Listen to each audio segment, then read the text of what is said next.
Siyanibingelela abathandzekayo egameni lenkosi nemsindisi wethu Jesu Kristu. Sivela ke embi kwenu siqhamuka khona eCathedral yase All Saints lesembabane eveni laseSwatini. Sibonga umfundisi wethu lomkhulu babe Advent Nhlanhla Dlamini lomdini wethu lekungiyena asivumela ukuthi sichubeke naleti tinkonzo site umkhonda uNkulunkulu simkhonde kanye noma ngabe sisemakhaya sikwadi ukuthi semukele kumkhonda nekumdumisa uNkulunkulu. Naye ke bakwethu namuhla sitawumbona njoba inshumayelo yethu nelivangeli lethu nelihubo lethu sitawube sinaye uma sichubeka nako. Liculo ke lesingene ngalo inkonzo yethu yanamuhla liculo 339 namhla niyabizwa nonke liculo lemakhulu lamathathu namashumi lamathathu nemfica namhla niyabizwa nonke. Namhla bazalwane isonto lelishumi nakubili emva kwaPentecost phize futhi belisonto lemashumi lamabili nakunye leminyaka. Tifundo tethu ke encwadzini yetincwadi letifundvo itholakala ekhasini lemashumi lasihlanu nesithupha page 56 bese encwadzini yenkonzo tifundo tethu titholakala ekhasini 272 emakhulu lamabili nemashumi lasikhombisa nakubili. Inkonzo yethu ke bazalwane icala ekhasini lelikhulu nakune likhasi lelikhulu nakune page 104. Inkosi ebenane ebe nawe fotse thomesane inkosi yithumiseni ninetince kude nkosi akabonge uNkulunkulu yise nenvotsana namoya longcwele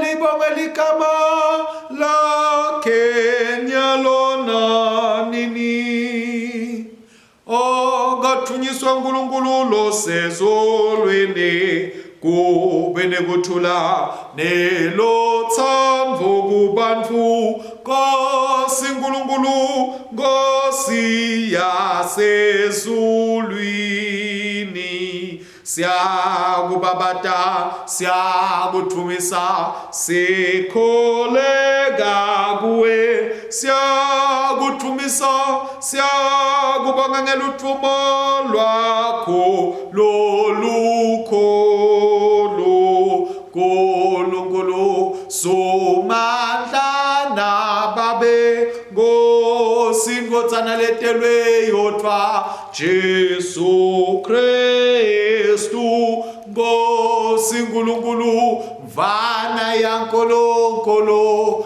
vutsana yeyise lesusa tonote mhlaba sihawukele wena losusa tonote mhlaba yemukela kuthandaza kwethu wena lohlethi ngesengene saNkulunkulu yise sihawukele ngobe nguwe wetwa longcwele nguwe wetwa lo yinkosi nguwe wetwa Kristo kanye na moya longcwele lo setuluka konke ebukhosini baNkulunkulu yise amen. Asithandaze Nkulunkulu somandla tinhlitiyo tonke tivulekile kuwe tifiso tonke tatiwa nguwe kodwa lutho lofihlelwe wena geza imicabango etinhlitiyo tethu nekuphefumula kodwa mama wakho longcwele kuthi sikuthanze ngalokuphelele silithumise ngalokufanele igama lakho engcwele ngaJesu Kristu inkosi yethu amen. Jesu wathi uboyithanza inkosi uNkulunkulu wakho ngayo yonke inhlitiyo yakho nawo wonke umphefumulo wakho nangayo yonke ingqondo yakho nangawo onke emandla akho. Lona ngumyalo wecala nalomkhulu nawesibili ufana nawo uthi bothanza makhelwane wakho njobe utithanza wena. Kule miyalo nemibili lekubambelele yonke imithetho nebaprofeti. Nangabe ke sithi site sono siyadiyenga neliqiniso alikho kethi kodwa nasivuma tono tethu uNkulunkulu wethembekile futhi ulungile tasithethelela tono tethu abuye asihlambulule kuko konke kungalungi. Asivumeni ke tono tethu sithimisele ngalokuqinisekile kuyigcina imithetho kaNkulunkulu siphile ngeluthando nangekuthula nabo konke bantfu. Nkosi sihawukele Nkosi sihawukele Nkosi Nkosi sihawukele Nkosi sihawukele O Kristu sihawukele O Kristu sihawukele O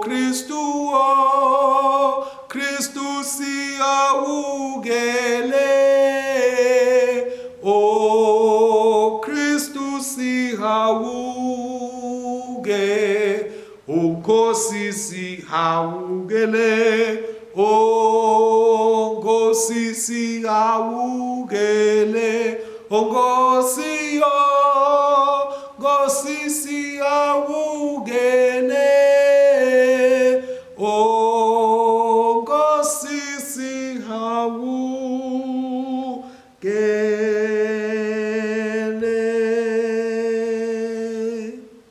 Asithandaze uNkulunkulu somandla Baba wethu losezulwini siyadithoba siyavuma ukuthi sonile kuwe kulicala lethu sonile kucabanga nayo ukukhuluma nawe kwenda nangakwenda lokufanele sikwende ngenxa indothana yakho Kristu Nkosi yethu sithethelele konke lesikwengcile sende sikhonde ngihamba lokusha kude ligama lakho lithunyiswe. uNkulunkulu somandla lothethela bonke abaphendwa ngeqiniso akasihawukele asithethelele tono tethu asikhulule kudo asimise asiqinise kulungeni konke asigcine nasekuphileni lokunini nanini ngaye Jesu Kristu inkosi yethu amen. Thandazo wanamuhla uNkulunkulu wabokhokho bethu labalungile nalabangcwele semukele ngeminikelo lophilako usigucule ngomoya wakho kude kuthi sibe ngemalunga emtimba munye sinikele tipho tethu enkonzweni yaKristu lophila abusa nawe namoya longcwele uNkulunkulu munye nyalo nanini amen. Sithole sifundo sekucala sibhalwe encwadzini ya-Exodus sahluko sekucala siyawuqala kufundza esahlukaneni sesiphohlongo sendlule size siyofika esahlukaneni sesibili sigcine esahlukaneni selishumi. Exodus chapter 1 verses 8 to chapter 2 verse 10. Kwase kubekwa inkosi lensha eGibhithe leyingadi lutho ngaJosefa yaqaphelisa abantu bayo yathi bukani la laba Israyeli asanza kakhulu lapha eveni lethu kanti futhi anemandla kakhulu kunathi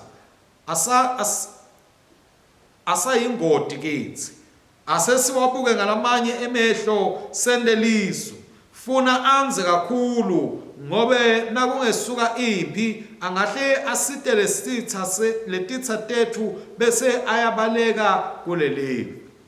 Ngakho ke maGibhithe agcila dayima Israyeli ngekuwabekela timvuna letatiwashayela njengetinkhabi tiwahlupha ngekwethwesa imithwalo lemadini.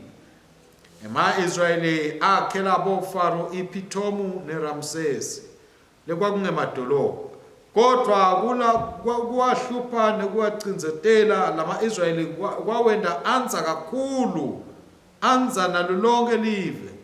EmaGibhithe aqala kwesaba ema-Israyeli. Ngakho-ke emaGibhithe asebenzisa sive sema-Israyeli ngesihluku.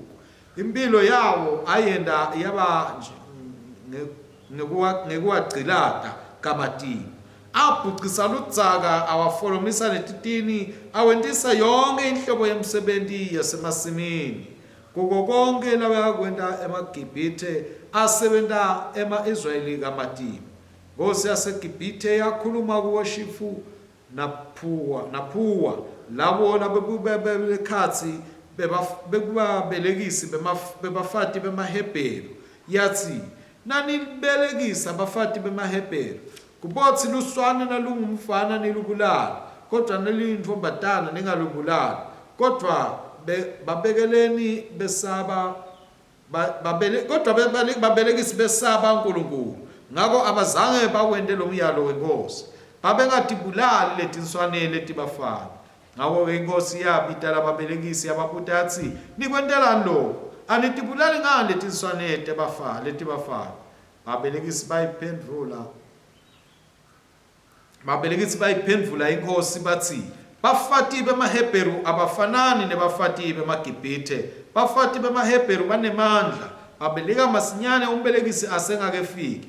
Ngakho-ke uNkulunkulu waba nemusa kulababelekisi ema-Israyeli anza kakhulu adlanga kuba nemandla njengoba lababelekisi babemesaba uNkulunkulu yena wabapha imiti. Ngakho-ke Faro wayala bonke bantu bakhe wathi lonke luswane lomHebheru lolungumfana lubothi nalutalwa niligcumkelise emfuleni iNayili kodwa luswane loluyintombazana niboluyekela liphile. Ngaso leso sikhathi kwesuka indvodza yesive sakaLevi yateka umfati wesive sakubo. Lo mfati wakhulelwa watala indvodzana wathi kube abone indlela loluluhle ngayo loluswane walufihla lwaze lwaba netinyanga letintsatfu kodwa lwathi kube lufika esigabeni sengafihleki wase ulufaka esitsheni lesaselukwe ngelikhwane wasihuqa ngalokusaluluphumba nangelitiyela kuze ekhathi loluswane walufaka ekhathi loluswane wase ulubeka emhlangeni elisenseni lwemfula iNayili. Dzadzewabo loluswane wema bucala entela kubuka kutsi kutakwendekani kulo.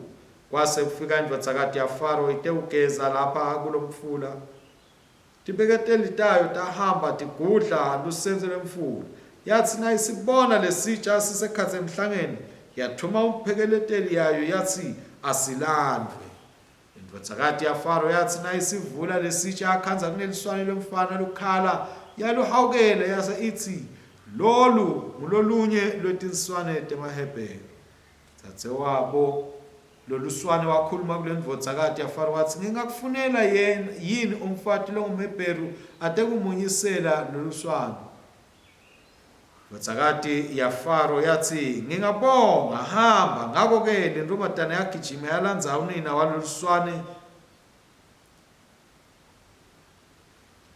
Siphela lapha livi lenkhosi leli, akabongwe uNkulunkulu. Sitawulalela lihubo lethu lanamuhla, siliholwa kilo ngubaba wethu Dean Dlamini.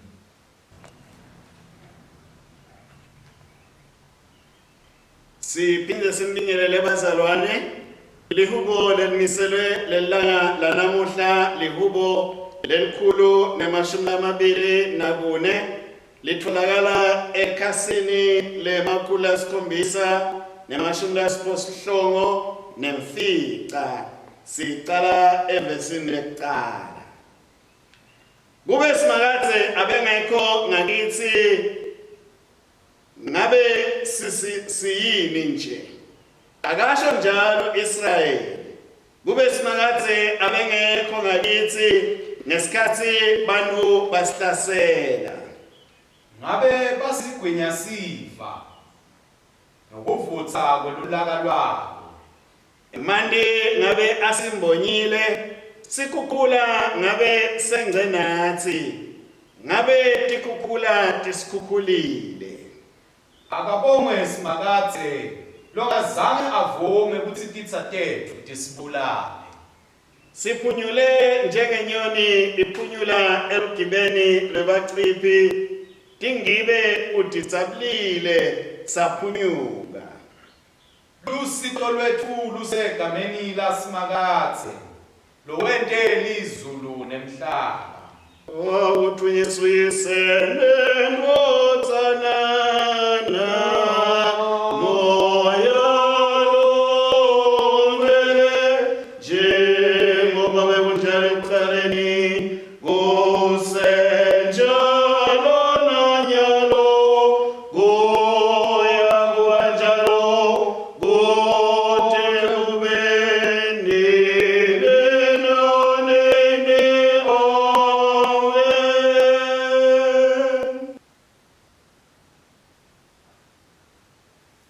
Siyabonga bazalwane, sifundo sesibili siphuma eTestamentini lelisha ngekubhala ke kwencwadi leya kuba seRoma sahluko selishumi nakubili. Siyaqala evesini lekuqala siyawugcina evesini lesiphohlongo.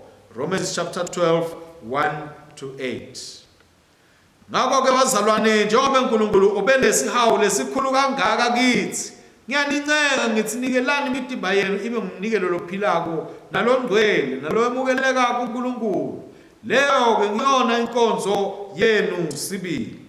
Ningalilingisi lelive, kodwa niguqule ngokwenziwa kabusha kwengqondo yenu, khona nitawukwati kuhlolisisa lokho lokuyintsandvo yaNkulunkulu, nikwati lokuhle nalokwemukelekako nalokuphelele.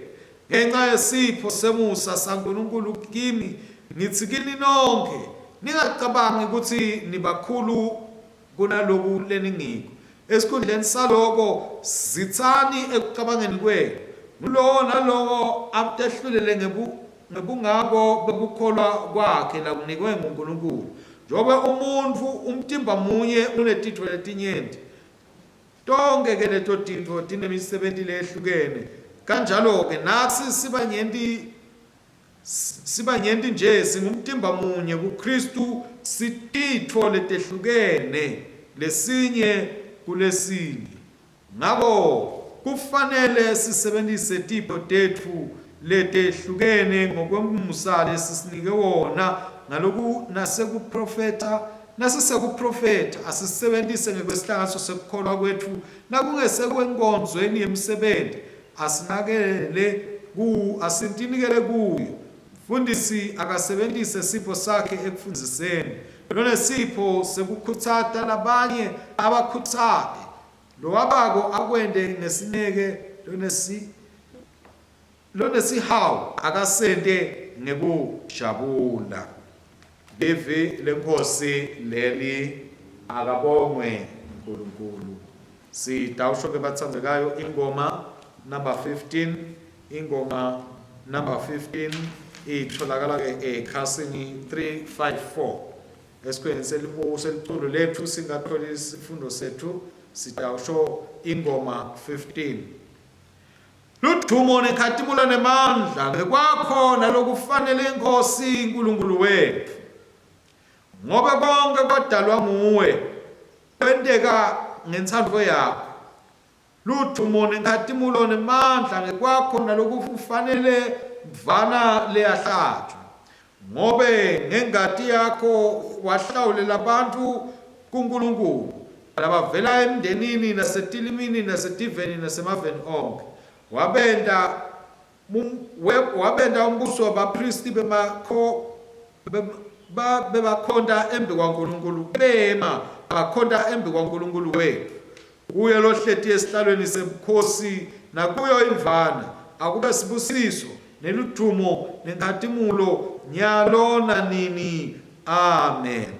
Akuthunyiswe uyise nendodzana namoya longcwele, njengoba bekunjalo ekuqaleni kosenjalo nanyalo kuya kuba njalo kude kube nini nanini. Amen. Sithole ke livangeli lethu silifunzelwa babo wethu Dini.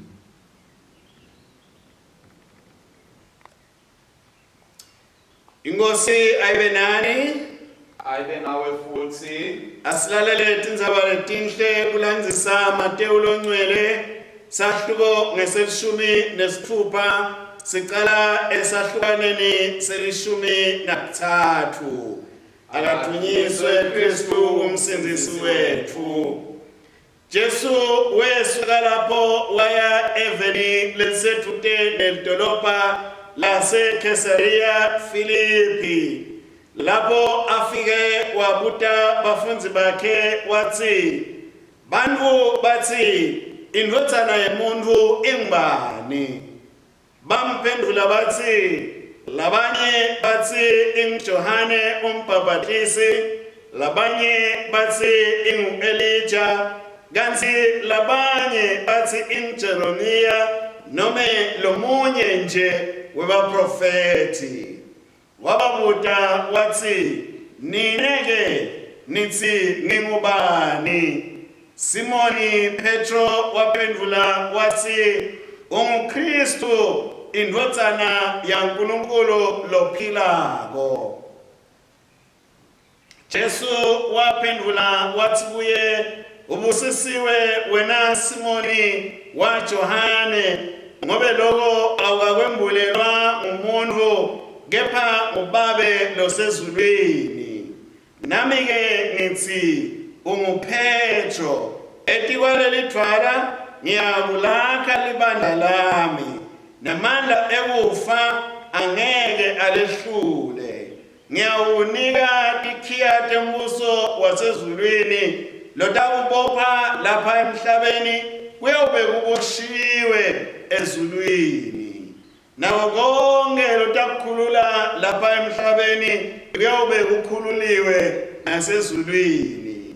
Ngako wabayalisisa abafundzi bakhe kutsi bangatsheli muntu kutsi unguKristu. Nalikele evangeli la Kristo.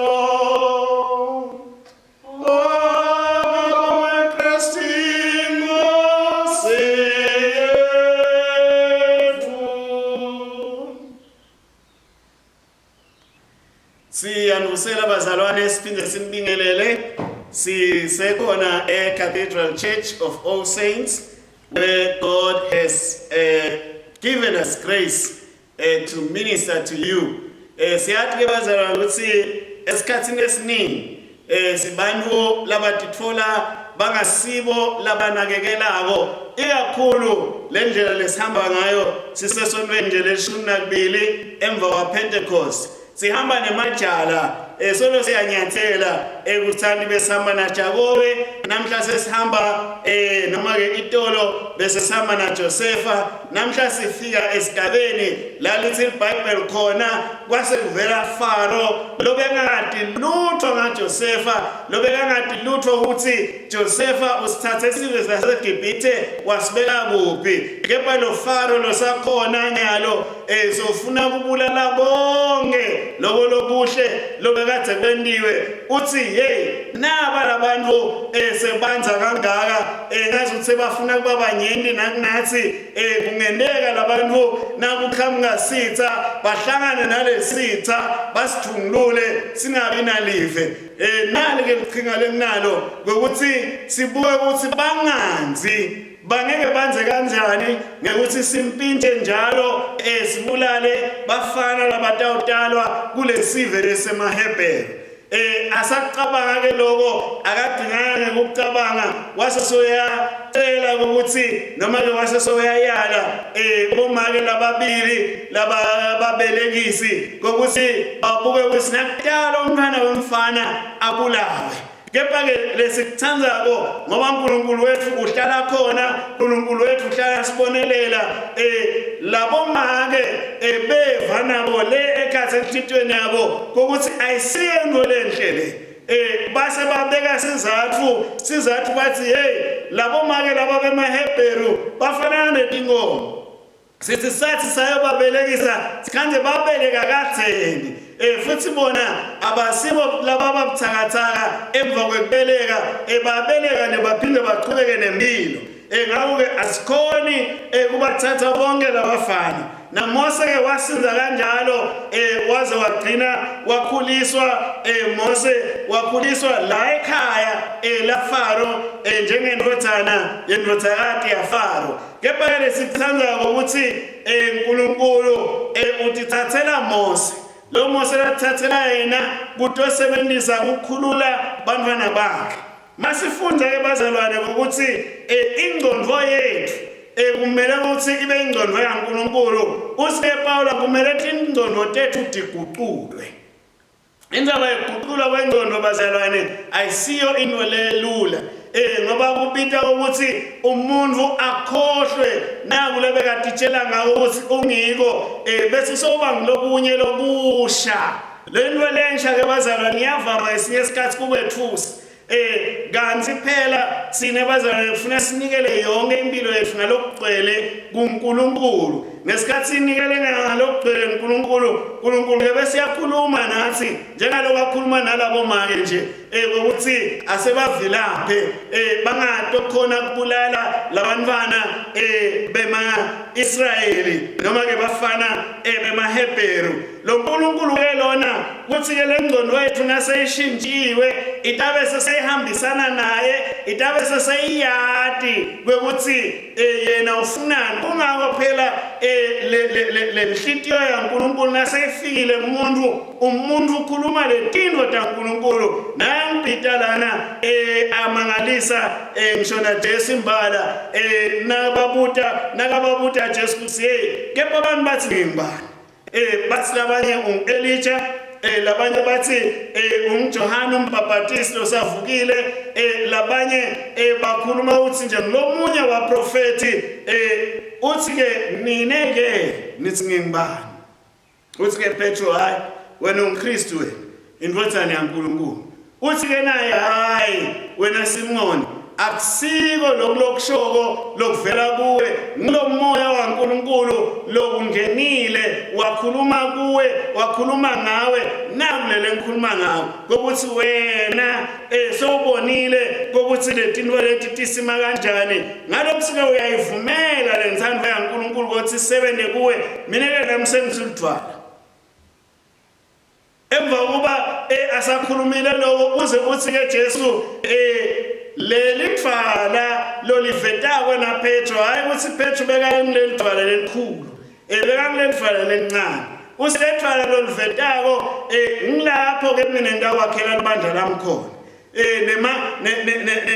nemasango esihobo ngeke aze ahlule la manje ke uNkulunkulu ke bathandekabo kunye lengifuna ukuveta namhlanje na ngiloko ukuthi nase silalela lo mhlabeleli lapha eHubeni ukuthi wena uNkulunkulu kube ungekho ngabe thina siphumelelanga kube ungekho na uNkulunkulu ngabe thina siphumelelanga kube ungekho na uNkulunkulu ngakithi ngabe sikakhona ukubona usungibani kuba ungekho na uNkulunkulu ngakithi netingqondo tethu ngaba tikaguqulwa size sivise umona bantwana bakaIsrayeli ngoba sebabona nensinziso seyithe sakala la yathola nangithi lebe sinenge siyithole ngaloko ukuthi siyabambelela la kulendzaba yakho na uNkulunkulu tingqondo tethu siyadinikela ukuthi tiguqulwe tibone sine sicabange njengawe singacabangi njengawo wonke umuntu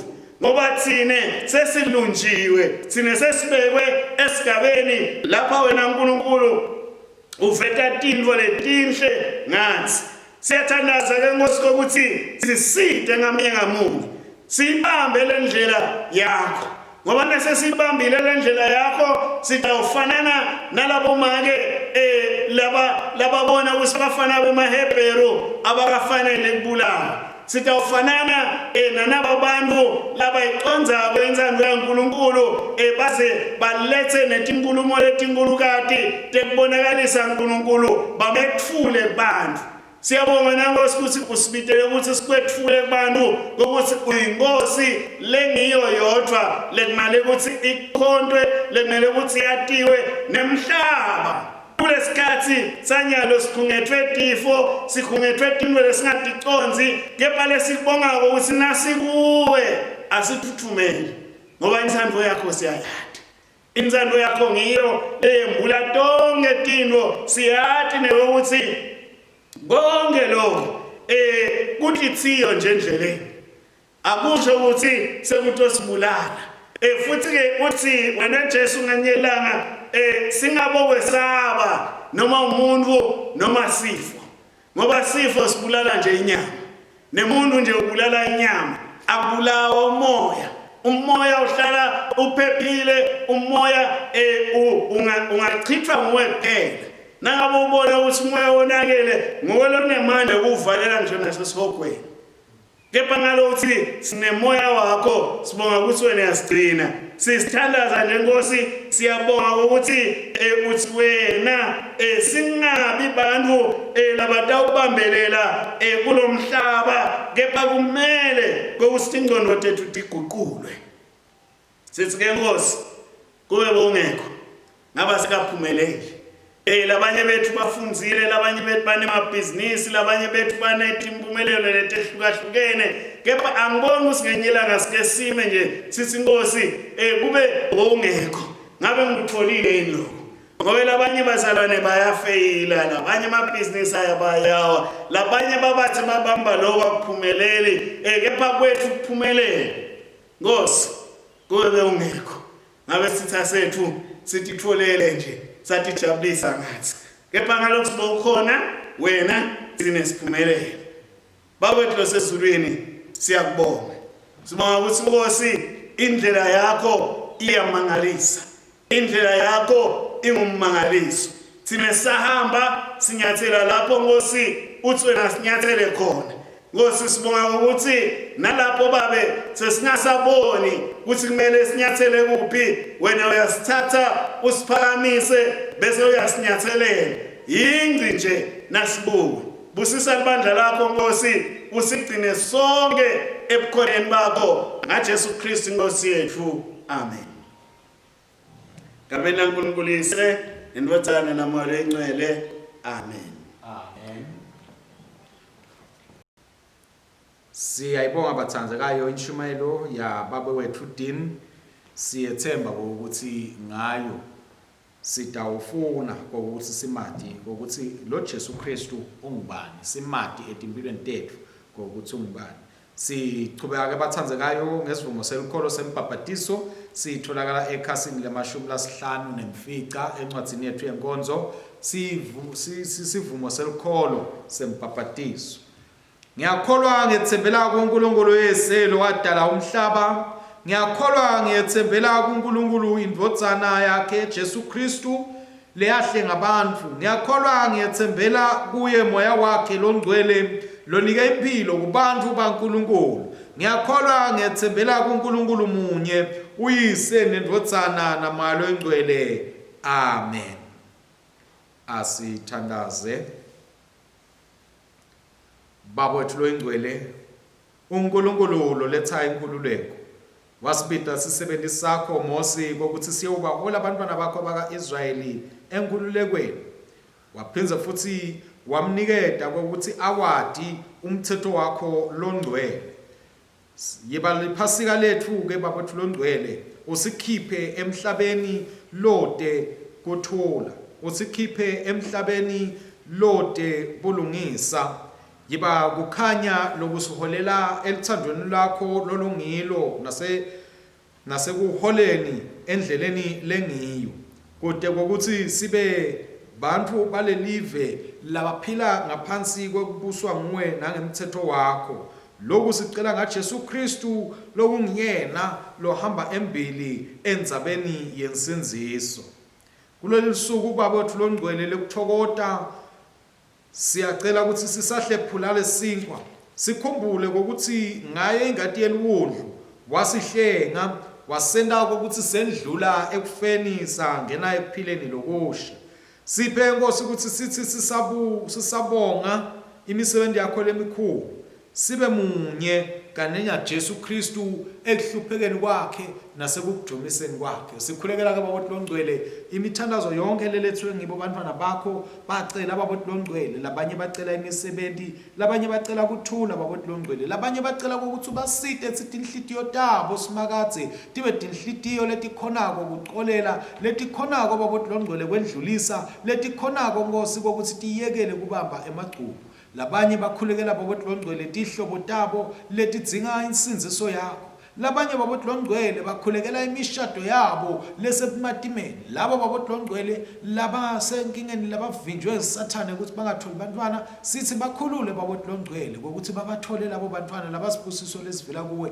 Labo Baba wethu longcwele labacabene labangasakhona ukuhlalisana ukuphilisana ndzawonye, sithi baside bathethelelane Baba wethu longcwele, bakwati kwemukelana, bakwati futhi kuphilisana Baba wethu lomuhle, bavumele wena ukuthi kubuse wena etimpilweni tabo. Sikhulekela abantwana bethu Baba wethu lomuhle, ikakhulu labo Nkosi labatawuqhubeka netifundo tabo nje kuleli viki lelitako. Sikhulekele nalabo Baba wethu longcwele laba busy balungiselela uvivinywa kwabo kweminyaka ikakhulu base-university. Sibabunikela bonke Baba wethu longcwele esandleni sakho, sicela wena simakadze ukuthi kufinyelele kibo Baba wethu longcwele, basadadisha Nkosi.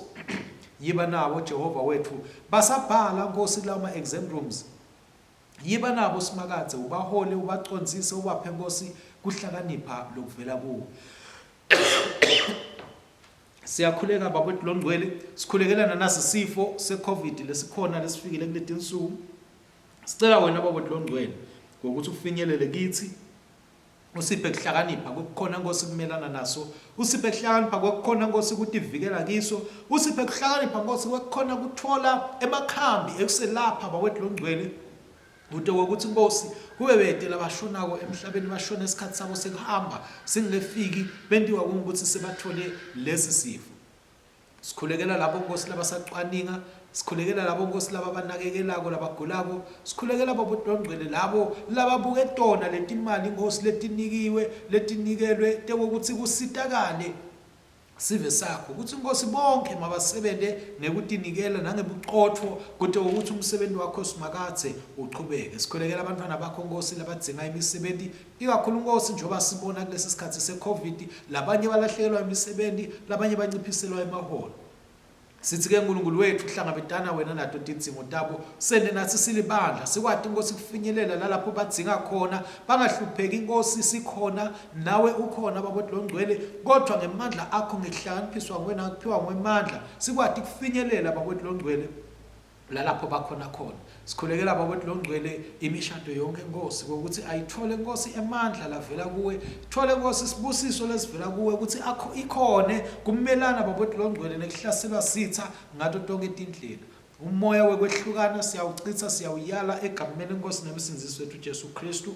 Sikhulekela abantwana bethu Baba wethu longcwele Bantwana bebazalwane lesikhonta kanye nabo ngokuthi Nkosi lalapho bakhona khona faka imbewu yakho yelivi lakho, faka imbewu yakho yamoya wakho kude ukuthi babone babothi longcwele sidingo sekusinziswa, babone sidingo sekuphenduka, nanabo bathathe balandzele uNkulunkulu wethu endleleni yekukhanya lesiyithola ngaye Jesu Kristu Nkosi nemsinzisi wethu. Qhubeka Nkosi usibusisele abafundisi bethu, sigcinele imindeni yabo, unakekele abantwana babo babothi longcwele ukuthi bakwadi bakuthanze bakukhonde bakusebentele babothi longcwele, kuthi nalapho Nkosi beva kwangathi kukhona lalapho lisontho babe mhlambe lingabaphathi kahle kukhona noma libalethela abhlungu, bakwadi kukwedlulisa nekuxolela nekuthethelela babothi lomuhle ude ukuthi Nkosi kungakhenya bedeki budlelwane babo nawe. Siyakhuleka sikhulekela labo labadinga insinziso ukuthi Nkosi mabayibone kithi bayemukele insinziso yakho ngaJesu Kristu kude ukuthi batoba nokuphila lokuphakathe lokuchichimayo. Siyaliphakamisa igama lakho leliphakeme nalelifanele Nkosi, sithi akekho lomnye uNkulunkulu lesingamkhonda ngaphandle kwakho. Yiba Nkosi nemindeni yethu lesetindzaweni letehlukahlukene letikhashane, sikhulekela labo Nkosi labasetindleleni labasahamba basuke emaveni bayakulamanye, sikhulekela labo Nkosi labasebentela emaveni lakhashane kokuthi Jehova wethu loyingcwele bathole lusito lwakho babothi lomuhle, bathole isandla sakho, bathole kuhlakaniphiswa nguwe babothi loyingcwele kusethi bakwadi Nkosi kwenda lokungiko lobabitele kona wena abantwana bakho etindzaweni letahlukahlukene labakito. Siyakubonga siyakujumisa ke babothi longcwele, siqhubeka sikhulekela tinkonzo tethu, atiqhubeke Nkosi tisiphakamise, tiqhubeke Nkosi tisiphe uNkulunkulu wethu emandla ekumelana nesitha. Live lakithi siyalikhulekela, abaholi bethu siyabakhulekela, sibabeka Nkosi esandleni sakho ukuthi Nkosi ekuholeni kwabo bafune buso baNkulunkulu, bafune buso baJesu, bafune kulandzela inyathelweni taJesu lo abangumholi lomkhulu ngetulo kwabo bonke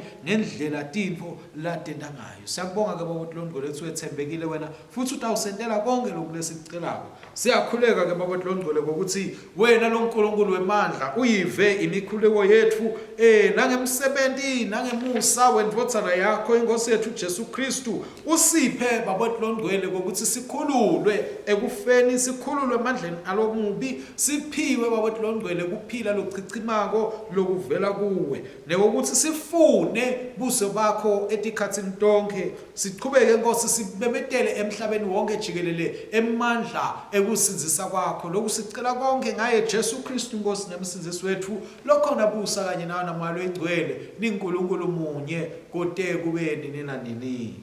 Amen. Siyabonga kakhulu ke bazalwane kulabo labalethile ticelo temikhuleko. Siyakholelwa ukuthi uNkulunkulu uvele wadiva lento ticelo nisatibhala nisatithumela futhi uyatiphendvula, uqale ukutiphendvula ngaleso sikhathi ukutithumela. Thine bazalwane asimethembe yena losentela konke lokuhle. Thine ngekwethu sendlulile ekufeni sangena ekuphileni lokhu sikwati ngoba sithanza bazalwane. Longathanzi umzalwane wakhe usahleti ekufeni. Kuthula kweNkosi akube nani ngetikhathi tonke.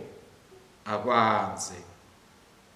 Sebathandzekayo sisesikhatsini nyalo lalapho singena khona kule ngcenye yenkonzo yethu la sibusisa khona siphunze semukele sidlo. Siyabonga nje ukuthi soloni nathi kude kufike lesi sikhathi bazalwane. Inkonzo yethu ke iyaqhubeka ekhasini lelikhulu nelishumi nesithupha. Siyambonga uNkulunkulu lowanikela ngendodzana yakhe Jesu Kristu ngoba asithanda nathi uyasibida uNkulunkulu ukuthi njengabantu labathandayo kufanele ukuthi sinikele kuye uNkulunkulu. Sengawucela ukuthi lapho nikhona khona iminikelo neniphethe noma ticebhezana letikhombisa umnikelo lenifakile ebhange, siyacela ukuthi nitibambe kanye sesitawuthandaza sisekhasini 116 sisho umthandazo wekuqala wesigabeni semashumi lamane nemfica nesiphohlongo 48 paragraph 48. Asithandaze ke bazalwane, siphakamisile tandla tethu noma leyo minikelo lesiphethe ngetandla. Ngabakho Nkosi bukhulu nemandla nemvumiso nengadimlo nebukhosi ngoba konke lokusezulwini nalokusemhlabeni ngekwakho konke kuvela kuwe. Thine simnika lokunekwakho. Sicela baba usibusisele naye iminikelo yabantwana bakho, busise emakhaya abo, busise imisebenzi yabo, busise amabhizinisi abo, ukwende Nkosi konke kuhambe ngendlela lengiyo uNkulunkulu wethu, kube kulokudumisa kona lokubabatako wena. Kuthi Nkosi noma sikulesi sikhathi lesimatima lesinjengalesi kodwa Nkosi kungefinyeleli kibo kube nekudlondlobala nekuphila nekuphumelela emabhizinisini nasemisebenzini yabo egameni leNkosi nemsindzisi wethu Jesu Kristu siyakhuleka. Amen. Uyabongeka Nkosi uNkulunkulu umdali wethu tonke ngemsaba wakho sinalesingo lesinikela ngaso sivela emhlabathini sibekwe tadlade bantfu sitakuba sinkwase kuphila kithi akabongwe uNkulunkulu nini na nini. Uyabongeka Nkosi uNkulunkulu umdali wethu tonke ngemsaba wakho sinaleliwa lesinikela ngalo liselo semvini nemsebenzi wetadlade bantfu litakuba yindzebe yensindziso kithi akabongwe uNkulunkulu nini na nini. Sita uselisa umthandazo wesibili wekubonga ekhasini 119. Nkosi lapha moya wayo unathi yenyosani tinhlitiyo tenu siyotenyusela enkosini osibonga inkosi uNkulunkulu wethu kufanele kulungile kumbonga nekutfumiso. Fanele impela kungumsebenzi wethu nenjabulo yethu ngetikhathi nasetindzaweni tonke. Kungumsebenzi nenjabulo yethu ukubonga nekukubabata babelo mngcwele Nkosi yasezulwini somandla uNkulunkulu lophakathe ngaJesu Kristu indodana yakho leyodwa inkosi yethu.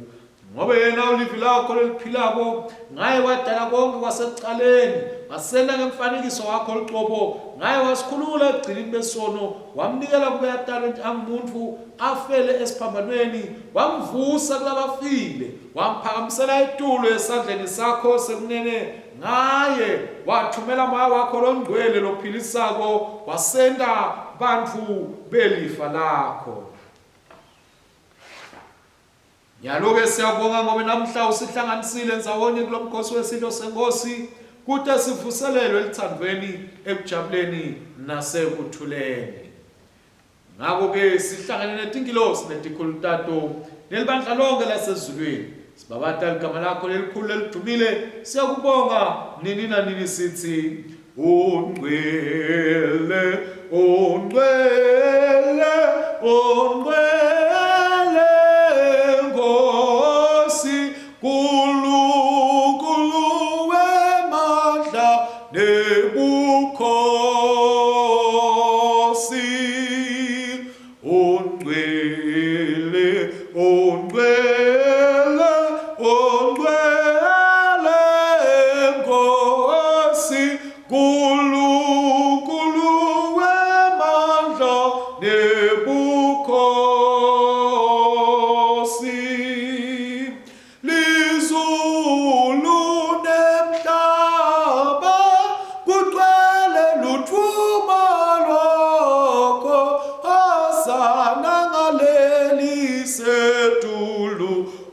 Sisi welotako egameni lenkosi hosana ngaleli setulu hosana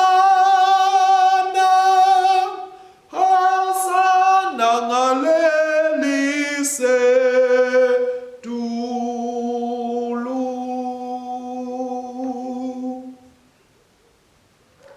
Yemgela ukubonga kwethu Baba wasezulwini ngendodzana yakho umsindzisi wethu Jesu Kristu sethe silandzela sibonelo sakhe silalela umyalo wakhe yenta kutsi ngemandla amakho longcwele leti tipho singwa neliwayini tingaba ngumtimba wakhe nengati yakhe kithi wathi ngaloko busuku lanikelwa ngabo wasithatha singwa wathi asakubongile wasihlephula wabapha abafunzi bakhe wathi thathani nidle lokhu kungumtimba wami lonikelelwa nine yentani loku kodethi ningikhumbule.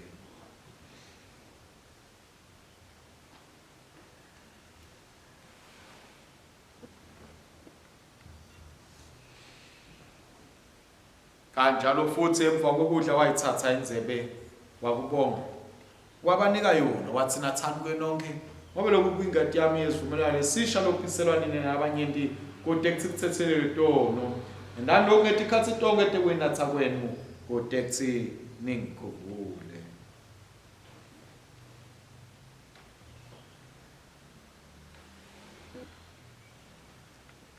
ngako-ke simemetela kukholwa kwethu sithi Kristu wafa, Kristu vukile, Kristu takubuya futhi. Kristu wafa, Kristu vukile, Kristu takubuya futhi. Ngako-ke Baba losezulwini sikhumbula ukunikela kwakhe la kwenda kwabakanye esiphambanweni. Simemetela ukuvuka kwakhe nekwenyuka kwakhe lokunebukhosi. Salindzele kubuya kwakhe ngeluthobo. Sigubha ukhosi ngalesinkwa nangalenzele lengumhlatshelo wakhe lophelele.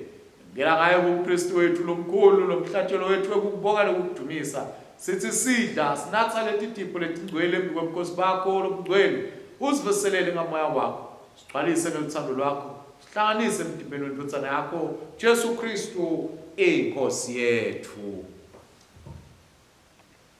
Kanye naye nakuye nangaye mandla amalo engcwele nabo bonke labemembi kwakho emhlabeni nasezulwini sikhona wena Baba somandla ngetingoma tekukudumisa lokuphakathe sithi sibusiso nenhlonipho neludumo nemandla akube kwakho nini nanini. Amen.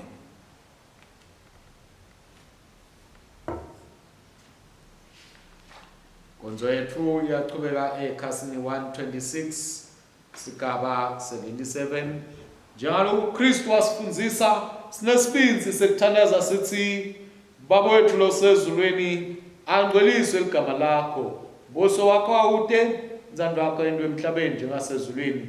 Siphe lamuhla ukudla kwethu kwamalanga onke, sithethelele izono zethu njengoba nathi sibathethelela labasungako.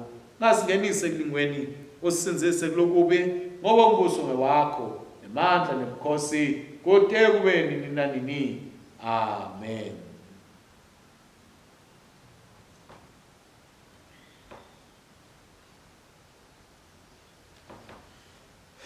Bazalwane enkosini, lenze besivumelwano lesemukelayo ayisiyo yini inhlanganyelo yenkatho yaKristu na nesinkwa lesisihlephulako asisiyo yini inhlanganyelo yemtimba waKristu na. Thine lesibanyenti singumtimba munye ngobe sonke sihlanganyela sinkwa sinye. Vana uNkulunkulu lesusatono temhlaba sihawukele. Vana uNkulunkulu lesusatono temhlaba sihawukele. Vana uNkulunkulu lesusatono temhlaba siphe kuthola kwakho. Ngakutithoba lokukhulu siyakhuleka kanye kanye bazalwane sithi ngosile nesihawu asonzele letafula lakho sithemba kulunga kwethu kepha sithemba sakho lesikhulu. Asifanele ngekwethu nekutsa kuthula ngaphasi kwalo tafula lakho, kodwa ke wena inkosi lokuma kwayo ukuhawukela njalo.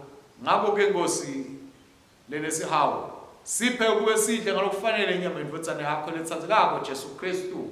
Sinathe ingati yakhe kude sihlale kuye nakithi kude kube nini nanini. Amen. Nkosi angifanele, Nkosi abafanele, Nkosi asifanele. Khuluma livi lakho emelinye, incebo takho Nkosi lisinziswe.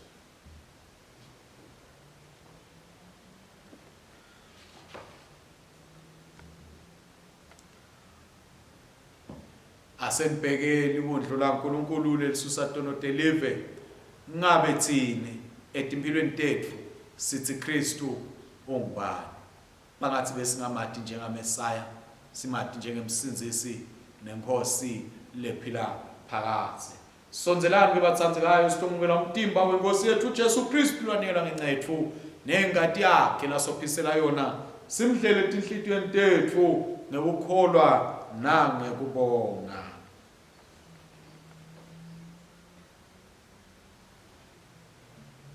Tipota uNkulunkulu tebantfu bakhe yena uNkulunkulu. Amen.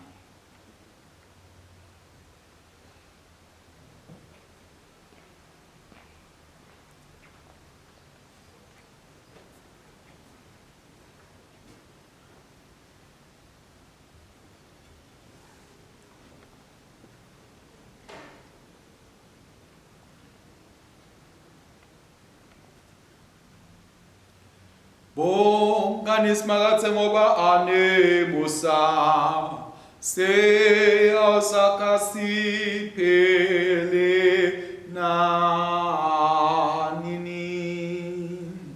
Simakathe uNkulunkulu umnikati wamandla onke, siyabonga ngoba ngalethi imfihlakalo letingcwele usondlile ngemtima nengadi yendodzana yakho umsizisi wethu uJesu Kristu. Nawe usigcina ngemsa wakho emtimeni wayo indodzana yakho lenhlangano yabo bonke labakholwayo. Side baba besibeketele nje amakholwa laphilako kunobudlelwano nobungcwele nokwesikhule lithandweni ekulaleleni nasekwenteni inthando yakho ngaye Jesu Kristu Nkosi yethu lokhona kusa kanye nana malo ingcwele niNkulunkulu munye kode kubeni nina nini. Amen. Sithi sonzeta sonke kuNkulunkulu sikanye kanye sithi Baba emnikati wemandla sithi nikela kuwe ngaJesu Kristu Nkosi yethu kube siba ngumhlatshelo lophilako. Sithumele eveni ngemandla moya wakho longcwele sihambe sisebenele lidumo nebukhosi bakho.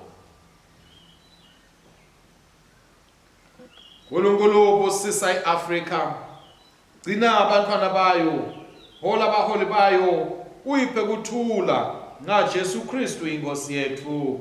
Amen. Bese sikuthola kwaNkulunkulu lokwenza kuconza konke akutigcine inhlitiyo tethu nemicabango yethu. Simathi simthanze uNkulunkulu nendodzana yakhe Jesu Kristu inkosi yethu nesibusiso saNkulunkulu somandla uyise nendodzana namoya oyingcwele asihlale kithi sibe kithi njalo. Amen. Siyabonga kakhulu bazalwane kuba nathi kule nkonzo. Sibonge naye baba wethu Dean lobe kanye nathi sisahlanganisa le nkonzo. Siyethemba ukuthi lala nikhona khona nibusisekile, niphakamisekile emoyeni, nitsinzekile enhlitiyweni tenu, nitawuphuma nibe bantu labamatiko Jesu. Ngoba abantu labamatiko Jesu batawumsebentela bamkhonde ngamoya nangeliqiniso. Siyathemba ukuthi liviki litawuhamba kahle. Siqhubeke sitifikele bazalwane ekuguleni siguliswe iCovid. Siqhubeke sibathandazele labaphathekile baphile egameni lenkosi yethu Jesu Kristu nalabashonelwe sibathandazele kuthi uNkulunkulu abathuthude. Liculo lethu ke bazalwane lesitawuphuma ngalo liculo number 338 ngesizulu. Liculo 338 ngesizulu. Baba ngikunikela nansi inhliziyo yami. Amen.